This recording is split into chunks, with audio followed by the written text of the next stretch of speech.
What's going on, everybody? Welcome back to the channel. Today we're going to be building this awesome storage organizer to go under the back seat of my truck. It's a really great use of space, and I think it's going to come in really handy. Alright, so this is my 2013 Ford F-150.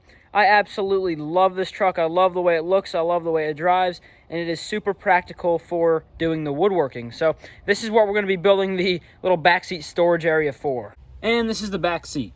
You can see when we fold the seats up, we've got all kinds of room to put a storage container underneath. As you can see, the seat sits at a little bit of an angle, so we're actually going to angle the top of this thing so it fits really nice and we can maximize the space underneath the seat. Now, I'm not going to bring it all the way out to the front. I'm going to leave it back a couple of inches just to give your feet the room that they need. And I'm only going to make it the length of 2 of these seats, so I'm not going to go the full way across. I don't really need that. I'm just going to make it the length of these 2 seats right here. All right, so I think I'm going to build this thing out of red maple because I have this stuff coming out of my ears, and it's going to be really hard, so it's going to last a long time. This thing's probably going to be exposed to some wear and tear, as things get thrown in and out of it. So the maple is going to hold up really well, and I just have a pile of it. So red maple it is.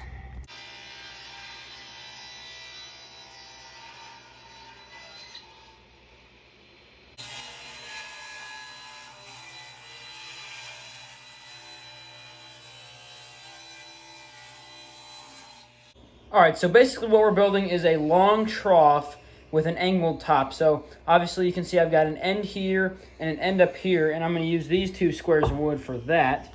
And then I have a back, a front, and a bottom, and so that's what these 3 pieces of wood are for here. So I've just got everything kind of roughed down. Now we're going to run all these through the planer, get them down to 3/4 of an inch thick, 7/8 of an inch, and then we can start cutting them down to their final size.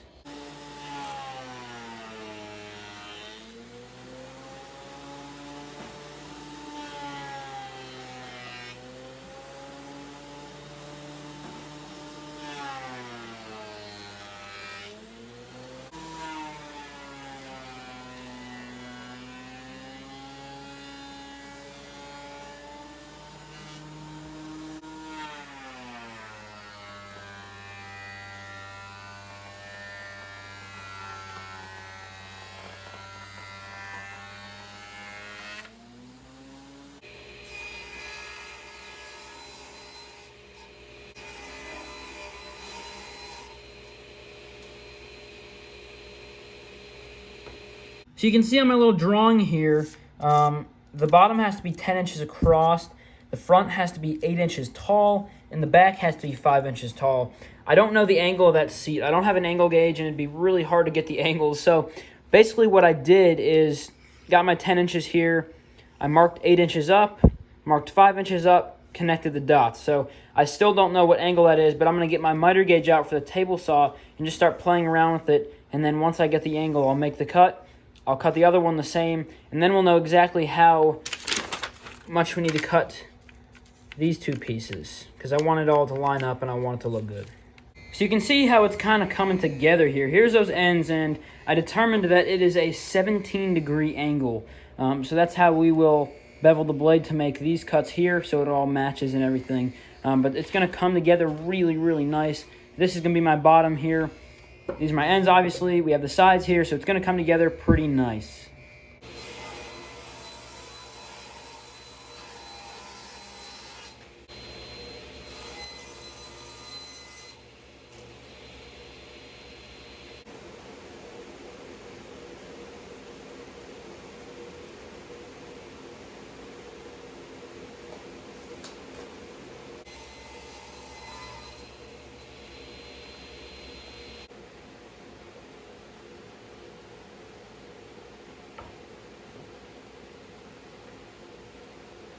All right, so you can see we got the bottom in there. That's really, really nice. It's looking good.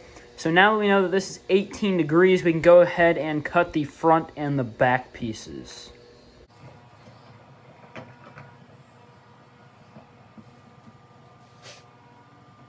Actually, a good way to check is to put the piece right up to the blade. And you can actually see that we're a little bit off with our angle, so I'm going to adjust that. I just thought about that a second ago. Looks like we were a little bit too steep there. That looks a little bit better.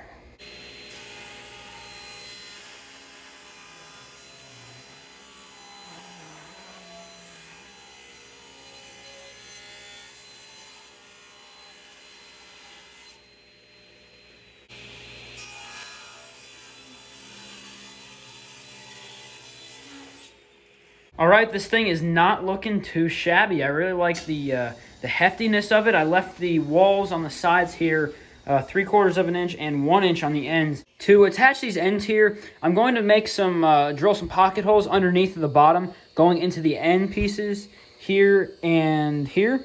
So these end pieces will be attached with pocket screws, and then I'm just going to glue in the side pieces. We've got plenty of edge grain contact here.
All right, so as you saw me pocket screwing those ends on there, they are attached now, very nice and strong. So now we have the two edges. We have the wide one and the skinny one, obviously top and bottom there. We're gonna go ahead and put some glue on those, get those installed, clamped in place. We're gonna let that dry overnight.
All right, so as you can see, I just pulled it out of the clamps. I just wanted to bring it up here to test fit it to make sure everything was good before we start sanding this thing and finishing it. So putting it in the truck here, you can see that it fits real nice. And then especially when we fold down the seat folds all the way down and it looks really, really clean under there, kind of tucks up. Then it gives you a lot of really nice organized storage space. All right, so I got it back down to the shop and I've kind of been looking at it in my truck, and I was originally going to clear coat this or maybe burn it or something. But what I think I'm going to do is paint it to match the seats so it looks natural and then it blends in and looks really professional. So what we're going to go do is fill all these little ambrosia holes. There's not too many of them. Fill those with some wood filler. Fill some of this with wood filler and sand it up real good so that way we can get this thing ready for paint. Listen, I know what you guys are going to be saying in the comment section.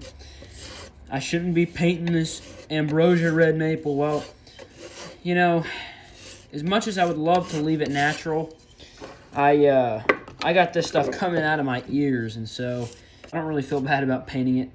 If I didn't have very much of it, I wouldn't, but, you know.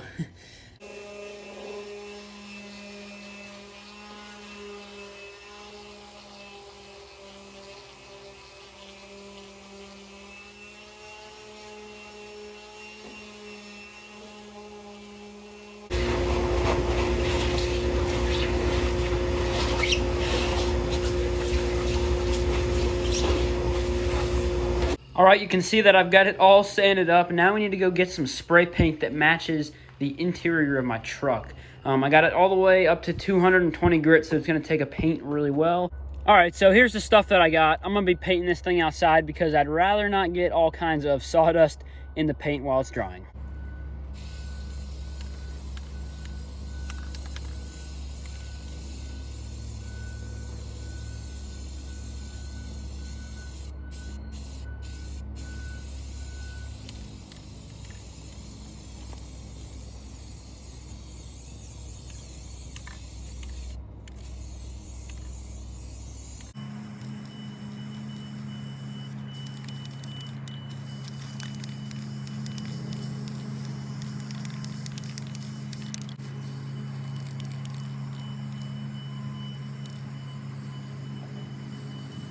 All right, I want to make this thing really, really nice, so I've got this old roll of indoor-outdoor carpet left over from another project. We're going to cut a little piece of this and put it in the bottom. I think the utility knife is going to be the best way to go here. I don't really remember how I did it last time, so the utility knife appears to be working pretty good. It's like cutting drywall. Oh yeah. That's working real nice.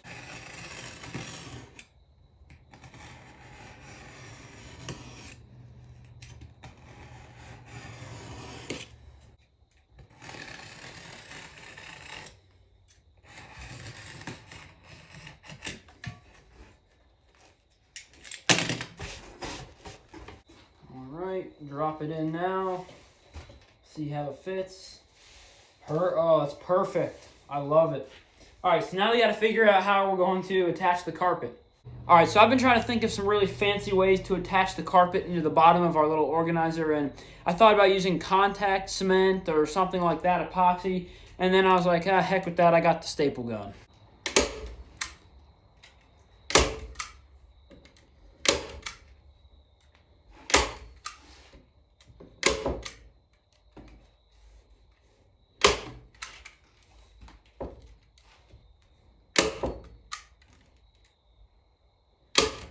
This stuff is sold as indoor-outdoor carpet. I think I got a 10-foot by 10-foot roll of this stuff for like $15 at Home Depot. So this stuff is absolutely dirt cheap.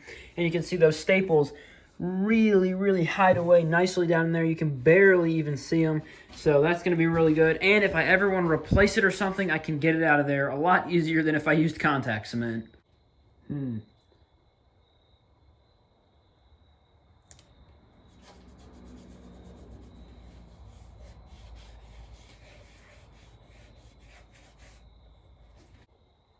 So with that nice little detail added and with the carpet done, I think all that's left to do is go put this thing in the truck. So guys, the project is complete. I had a lot of fun building this one. I think this one is going to be one of my favorite projects of all time, even though it's not that complicated. It was just really nice to be able to build something for myself for once, because usually I'm building things for other people or I'm building things to sell.